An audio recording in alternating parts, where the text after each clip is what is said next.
કે ફ્રીલાન્સિંગમાં આપણે કેવું હોય, ઘણાને નહીં ખબર હોય કે ફ્રીલાન્સિંગ કેવી રીતે હોય. તો ફ્રીલાન્સિંગમાં કેવું હોય કે એવી ઘણી બધી ઓનલાઈન વેબસાઇટ છે, તમે ફાઈવરનું નામ સાંભળેલું છે, ફ્રીલાન્સરનું, બરોબર. એ બધામાં તમારી સર્વિસ તમે સેલ કરી શકો. જેમ કે તમને લોગો ડિઝાઇન આવડતું હોય, એન્ડ્રોઈડ ડેવલપમેન્ટ આવડતું હોય, તો આવી રીતે મને એન્ડ્રોઈડ એપ બનાવતા આવડી ગઈ હતી. તો પછી હું ફાઈવર ઉપર ગયો, મારું એકાઉન્ટ બનાવ્યું અને ધીરે ધીરે મેં બધી ગીગમાં હું બીડ મારતો ગયો. એક દિવસ મને રાત્રે 3 વાગે ક્લાયન્ટનો મેસેજ આવ્યો કે મારે આવી રીતની એક એપ્લિકેશન બનાવવાની છે. તો ત્યાંથી મને મારો ફાઈવરનો પહેલો પ્રોજેક્ટ મળ્યો. ધીરે ધીરે કરતાં મારી પાસે વધારે પ્રોજેક્ટ આવવા માંડ્યા. તો એક ટાઈમ એવો આવ્યો કે મારી સેલેરી કરતાં મને ફ્રીલાન્સિંગમાંથી વધારે પૈસા મળવા માંડ્યા.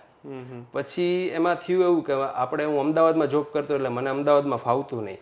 તો ત્યારે પછી એવું ડિસાઈડ કર્યું કે આપણે હવે જોબ મૂકી અને આપણા ઘરે પાછા જેતપુર વયા જાય, કારણ કે મારો ફ્રીલાન્સિંગનો બિઝનેસ ઓલરેડી સારો એવો ચાલતો હતો.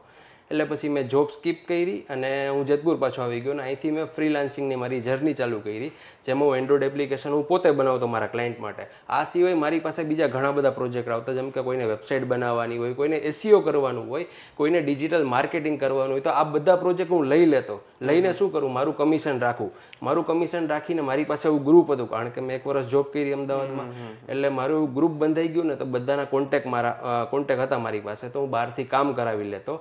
એટલે મને કામ કર્યા વગર સારું એવું કમિશન મળવા માંડ્યું. એવી રીતે મારી ફ્રીલાન્સિંગની જર્ની ચાલુ થઈ અને ઘણો બધો ટાઈમ મેં એમાં કામ કર્યું.